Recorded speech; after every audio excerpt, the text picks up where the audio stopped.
Bonjour et bienvenue à toutes et à tous dans ce troisième et dernier épisode de notre petite série sur les types de contractions musculaires, donc à savoir le petit épisode 22 du Rookscast.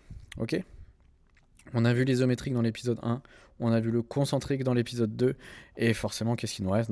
Aujourd'hui, ce sera le travail excentrique. C'est le type de contraction le plus méconnu peut-être, avec l'isométrique. Non, le plus méconnu tout court. Et le plus sous-estimé surtout, parce que c'est pourtant le plus puissant de tous. Ok. C'est contre-intuitif parce que spontanément, on pense qu'un muscle ne travaille que quand il se contracte, quand il se raccourcit, donc le travail concentrique, mais en réalité, nos muscles travaillent aussi, et souvent encore plus dur, quand ils résistent à une charge en s'allongeant. Et le pire, c'est que ironiquement, vous faites de l'excentrique quotidiennement. Quand vous descendez les escaliers, vos quadriceps s'allongent en contrôlant la descente.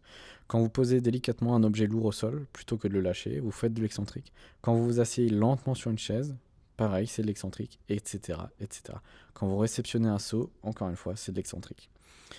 Ce travail excentrique, c'est donc notre système de freinage, puisque c'est lui qui va nous permettre d'absorber les forces, de contrôler les mouvements et aussi de protéger nos petites articulations. Et il possède des propriétés qui sont quasi magiques pour le développement de la force et de la prévention des blessures. Parce que oui, ça va être un de ses grands intérêts. Donc aujourd'hui, on va chercher encore une fois à comprendre comment fonctionne cette contraction, les avantages et les inconvénients, parce que oui, forcément, il y en a toujours. Donc surtout pour ensuite comprendre comment l'utiliser intelligemment en s'entraînant et aussi en rééduque. Donc primo, qu'est-ce que le travail excentrique? Encore une fois, un petit peu de latin. Le mot excentrique vient de là. Ex, ça veut dire hors de, et centrum, le centre. Donc littéralement, à l'inverse du concentrique, ici on a l'idée de s'éloigner du centre, donc de s'étendre. Le mécanisme de base, donc en contraction excentrique, notre muscle génère de la force, mais cette force elle est inférieure à la résistance externe qui peut s'exercer sur le muscle. Donc résultat, le muscle il est vaincu, il va venir s'allonger, mais de manière contrôlée. Grosso modo, c'est comme si vous étiez en train de perdre malheureusement en faisant un bras de fer ou un tir à la corde. Ok. Au niveau microscopique, c'est encore plus intéressant et c'est presque mystérieux parce que les ponts d'actine de myosine, oui, encore eux, ils vont se former pour résister à l'étirement. Mais la force externe va les écarter progressivement. Donc il y a certains ponts qui vont se détacher, se reformer pour tenter de résister à nouveau. Et donc c'est un processus qui va créer beaucoup plus de micro-dommages au niveau des fibres musculaires. Mais on va y revenir et d'ailleurs on en a parlé aussi dans le podcast précédent. La relation force-vitesse, on l'a vu pour le concentrique. Ici elle va être inversée. Et c'est assez étonnant parce que contrairement à ce concentrique, où plus on est rapide, moins on est fort, en excentrique, plus le mouvement est rapide, plus vous allez pouvoir résister à une force importante. Et c'est complètement, encore une fois, contre-intuitif. Parce que vous pouvez résister à une charge plus lourde si elle vous étire rapidement, plutôt que si elle vous étire lentement. Parce que il y a des implications importantes dans l'absorption des chocs et la prévention des blessures. L'excentrique, il est plus fort. Votre capacité de force excentrique, elle est, comme on l'a dit, 20 à 40% plus importante que la force concentrique. Ce qui veut dire que si vous soulevez en concentrique 100 kg, au squat, allez, à peu près, vous allez pouvoir résister de manière contrôlée, de manière excentrique à 120, 140 kg au squat. Et là, vous allez vous dire, mais pourquoi on a cette différence? Encore une fois, il y a plusieurs facteurs. Primo, nos ponts d'actine et de myosine, ils vont résister mieux à l'étirement qu'ils ne peuvent tirer. Ok, simple, basique. Orelsan. Deuxio, ce sont des structures passives. Ok, la titine et les autres protéines, elles vont contribuer à la résistance. Et ensuite, un dernier point, le système nerveux peut recruter les fibres de manière plus efficace en excentrique. Et oui. Et cette supériorité de force, elle a un avantage qui est énorme, mais il y a aussi un risque. C'est-à-dire que vous allez pouvoir facilement contrôler une charge en descente, donc en excentrique, que vous ne pourrez jamais remonter. Donc attention pendant vos entraînements. Un exemple concret, on l'a dit précédemment, le squat, la descente va être excentrique et la remontée sera concentrique. Sur la réception d'un saut, les jambes se plient pour absorber le choc, quadri, mollet, ischio travaillent tous en concentrique intense pour freiner le corps. Ok ? Voilà pour le petit aspect mécanique. Maintenant, on va voir les avantages, parce que oui, encore une fois, c'est ce qui nous intéresse le plus dans le sport et dans la rééduque.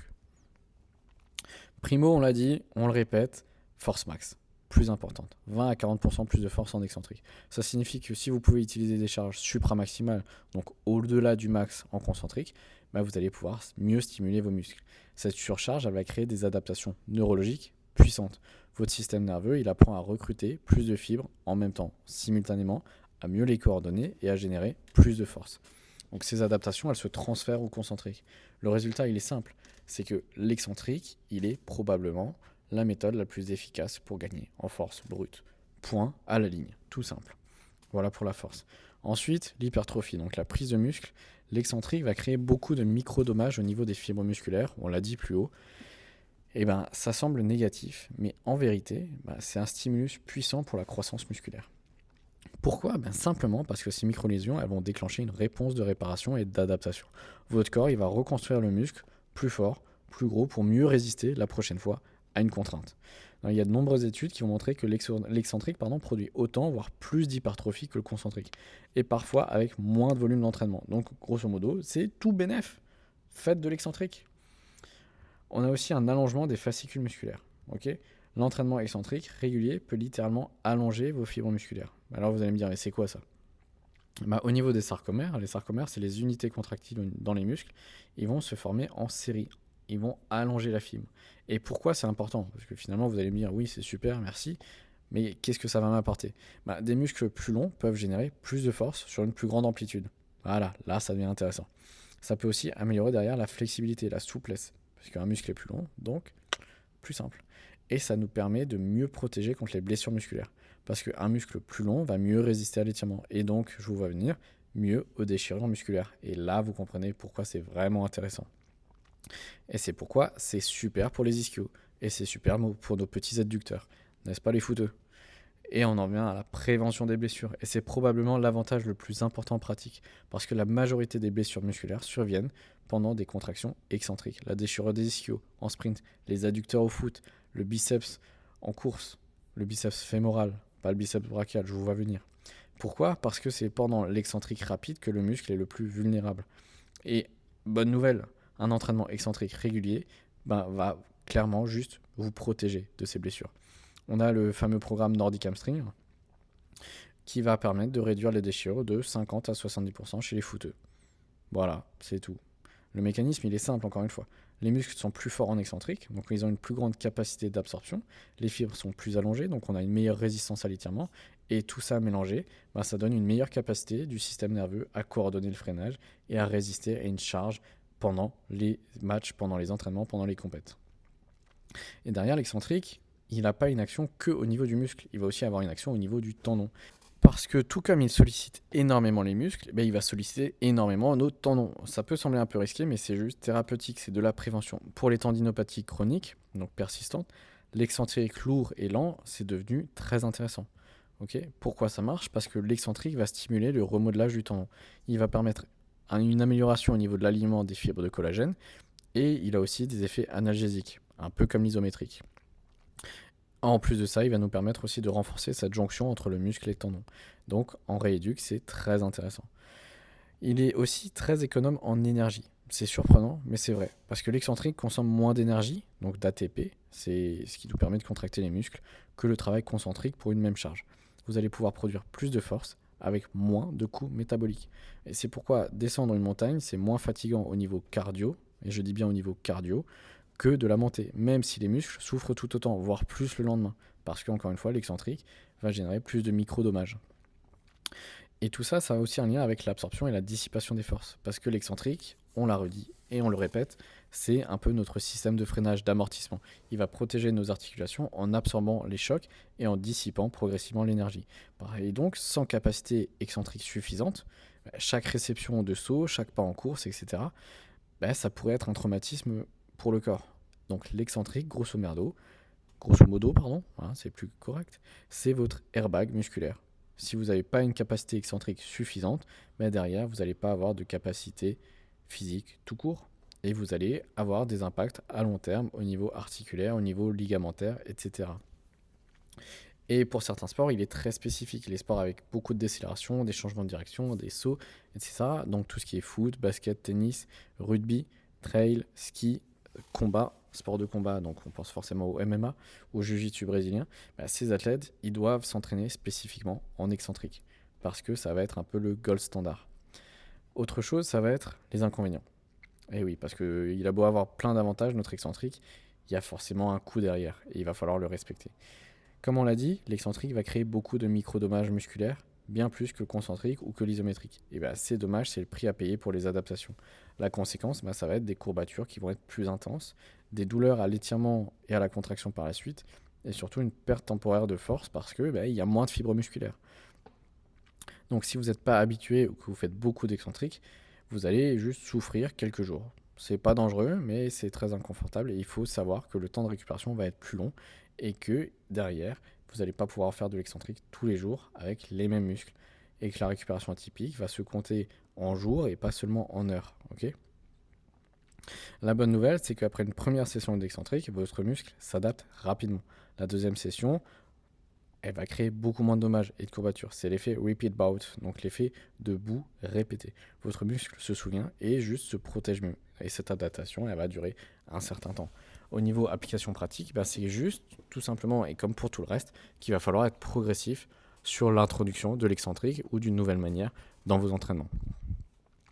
Parce que si vous êtes plus franc en excentrique, vous allez facilement risquer de surestimer votre capacité et d'utiliser des charges qui sont plus lourdes, donc qui risquent d'être dangereuses. Et je parle de charge au niveau autant du poids que de la charge d'entraînement, etc.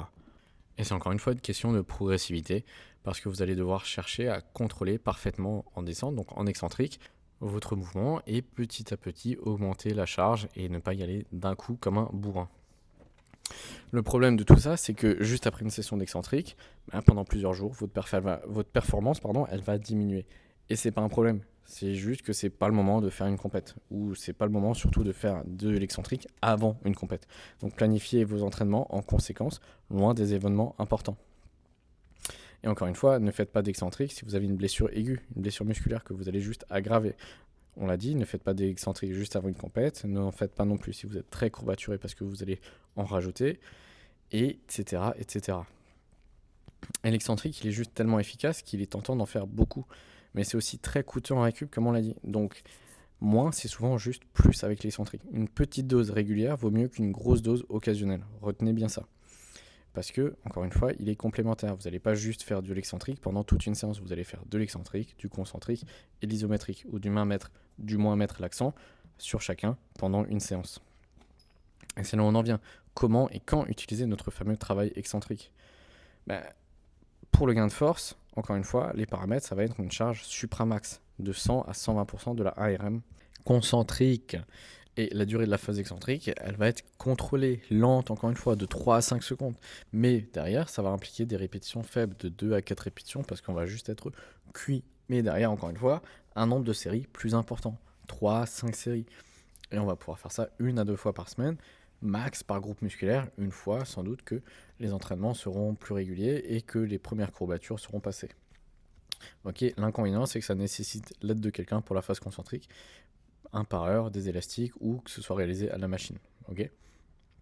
Donc par exemple un squat à 120% de votre max, vous descendez lentement en 4 secondes, puis quelqu'un vous aide à remonter ou à déposer sur la barre sur des barres de sécu. Okay, mais encore une fois, c'est quelque chose qui est très exigeant. C'est réservé à des pratiquants qui sont avancés, qui ont déjà su poser les bases auparavant sur l'exercice de squat et qui ont une technique littéralement irréprochable sur un squat lourd. L'excentrique, on va encore pouvoir s'en servir pour l'hypertrophie. Cette fois avec des charges modérées à lourdes de 70 à 90% de la 1RM. Là, encore une fois, on parle de tempo. L'excentrique, lent, sera de 3 à 4 secondes. Pour une phase concentrique normale de 1 à 2 secondes.